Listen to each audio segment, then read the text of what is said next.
بسم اللہ الرحمن الرحیم۔ السلام علیکم ورحمۃ اللہ وبرکاتہ۔ میں ہوں نوید الرحمان اور آپ دیکھ رہے ہیں میرا یوٹیوب چینل نوید الرحمان 671۔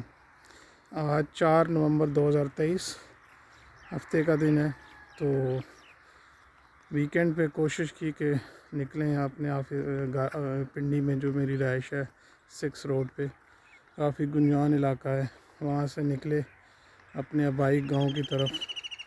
تو رات کو ہم لوگ پہنچے ادھر، تو صبح کی آج جو ہے نا وہ سورج نکلا ہوا ہے، تقریباً 7 بج چکے ہیں۔ تو انہی پک ڈنڈیوں پہ، انہی راستوں پہ جہاں چل کے میں نے تقریباً 20 سال پہلے لہو ترنگ فطرت لکھی تھی۔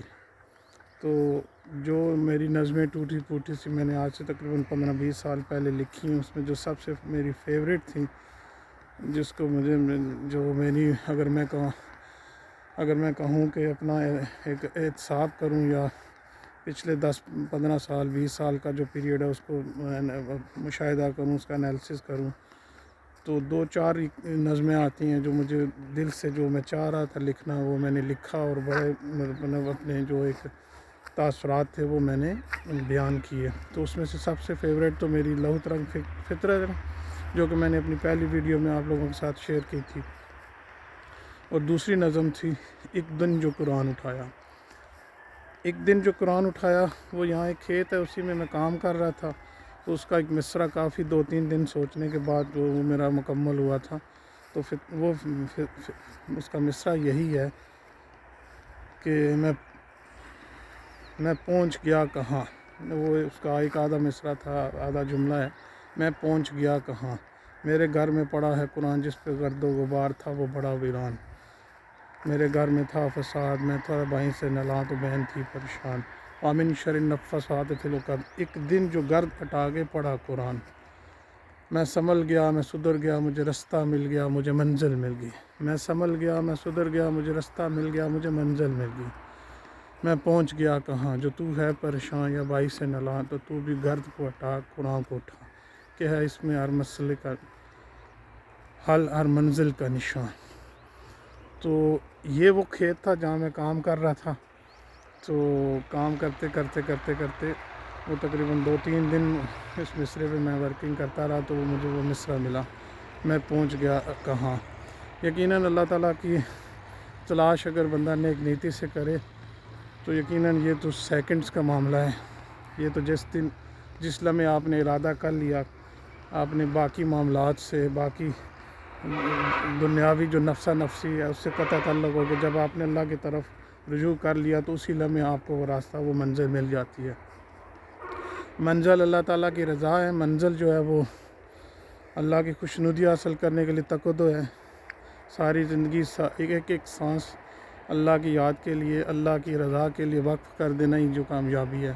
باقی آگے اللہ تعالیٰ کا ہے کہ اللہ تعالیٰ آپ کو آپ کی جو صحیح ہے اس کو قبول کرتا ہے یا کہ نہیں، وہ اللہ کا اختیار ہے۔ بندے نے کوشش کرنی ہوتی ہے، تو اس کوشش کے نتیجے میں زندگی اپنی گزارنی ہوتی ہے۔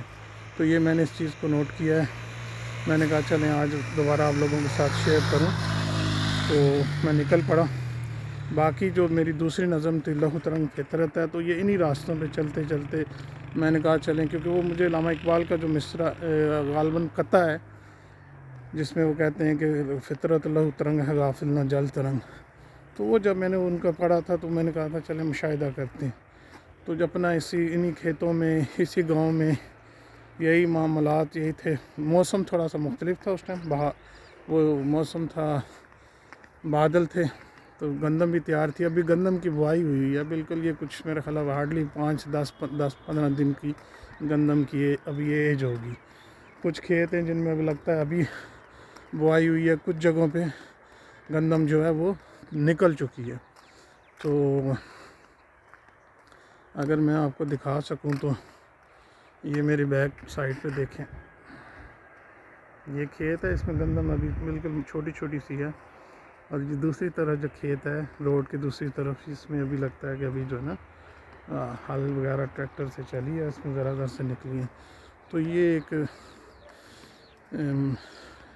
علاقہ ہے، گاؤں ہے میرا، جو بات آتی ہے ٹیکنالوجی کی، ہمارے ٹیچر تھے پروفیسر صاحب تھے انگلش کے، تو انہوں نے ایک ہم سے بات شیئر کی تھی، وہ میں آپ سے شیئر رکھ دیتا ہوں. انجم صاحب ان کا نام تھا، ماشاء اللہ ان کی حیاتی کرے حیات ہیں. تو انہوں نے کہا تھا کہ سوزوکی کمپنی نے ایک کمپٹیشن رکھا تھا جس میں کہا تھا کہ آپ سوزوکی اور ٹیکنالوجی کو جو ہے نا وہ اس کے اوپر کوئی جملہ لکھ کے دیں. تو انگلش کے پروفیسر تھے، انہوں نے لکھا تھا، تو انہوں نے بتایا تھا. تو وہ جملہ میں آپ سے شیئر کرتا ہوں کہ گاؤں کی پگڈنڈیوں پہ چلتی ہوئی سوزوکی قدرت اور ٹیکنالوجی کا حسین امتزاج ہے. تو اس پہ ان کو سوزوکی والوں نے 1000 کا پرائز اس نے دیا تھا. تو جملہ جو ان کا انہوں نے فرسٹ پرائز کو دیا تھا. تو گاؤں کی پگڈنڈی پہ چلتی ہوئی سوزوکی ٹیکنالوجی اور قدرت کا حسین امتزاج ہے. آج سوزوکی کمپنی سننے میں آ رہا ہے کہ بائی بیک شیئر کر رہی ہے، غالباً 400 کو کراس کر چکا ہے. تو وہ بھی واپس لے کے جا رہے ہیں اپنا سارا، یہاں سے ہو سکتا ہے اسٹاک ایکسچینج سے ڈی لسٹ بھی ہو جائیں. تو بہرحال یہ ہمارا ایک ملک کے اندر یہ معاملات ہیں، ایشوز ہیں. میں رات کو جو مجھے بڑی حیرت ہوئی کہ کس طریقے سے کنسٹرکشن ہو رہی ہے. وہ روڈ، وہ راستہ جو میں کالج آج سے 20-25 سال پہلے جاتے تھے اسکول کالج گاؤں سے، تو اس روڈ کے اوپر کیا مناظر تھے، کیا حالات تھے، وہ کالم تھا ہوتا تھا. آج اس میں اتنے بڑے پلازے، اتنی سوسائٹیز بنی ہوئی ہیں، اتنی ٹیکنالوجی اور اتنی کنسٹرکشن ہو چکی ہے کہ وہ جو نیچر کا ایک اوریجنل جو اس کی کہنا چاہیے خوبصورتی ہے وہ مان پڑتی جا رہی ہے. تو میں گھر میں بھی یہی بات کر رہا تھا کہ پنڈی میں جو 6 روڈ پہ میری رہائش ہے، وہاں رات کے 12 سے 3 بجے تک بھی شور شرابہ اتنا ہوتا ہے کہ آپ جو نا وہ سکون کا کوئی آپ کو لمحہ نصیب نہیں ہوتا. تو یہاں جب ہم پہنچے ہیں رات کو گھر میں، تو خوہ کا عالم تھا، بڑا ہی سناٹا اور سکون تھا، اور وہ بڑا اس چیز کو میں نے انجوائے کیا. تو یہ میں نے کہا آپ لوگوں کے ساتھ ذرا شیئر کروں. آج اگر دوبارہ مجھے موقع ملتا ہے، اگر کوئی میں کچھ الفاظ لکھ پایا تو انشاءاللہ آپ لوگوں کے ساتھ شیئر کروں گا. تو ابھی میں کوشش کرتا ہوں کہ اس ویڈیو کو زیادہ لمبا نہیں کروں، بس یہ ایک تھوڑی سی چیز میں نے آپ کے سامنے رکھنی تھی. تو اقبال کو میں کوشش کر رہا ہوں کہ دوبارہ سے اقبال کو تھوڑا سا ریوائز کروں، میموری میں جو چیزیں ان کی نقش ہیں ان کو پھر ایکسپلور کروں اپنے تجربات کے ساتھ جو نا. تو انشاءاللہ میں دوبارہ آپ کی خدمت میں جلدی حاضر ہوں گا. امید کرتا ہوں کہ آپ لوگ سب خیر و عافیت سے ہوں، اور اللہ تعالیٰ اس ملک کو قائم و دائم رکھے، اور یہ قدرت کے مناظر ہیں ان کو بھی ہم لوگ پریزرو کریں، اور ساتھ ساتھ جو وقت کی ضرورت ہے، جو ایک ایڈوانس ٹیکنالوجی کی صورت میں ہمارے ارد گرد پلازے کنسٹرکشن اور بلڈنگ کھڑی ہو رہی ہیں، ان کو بھی ہم کھڑا کریں، مگر نیچر کو پریزرو کریں، نیچر کو ڈیمیج نہیں کریں. انشاءاللہ آپ کے خدمت میں دوبارہ جلد حاضر ہوں گا. تب تک کے لیے اجازت دیجیے. اللہ حافظ.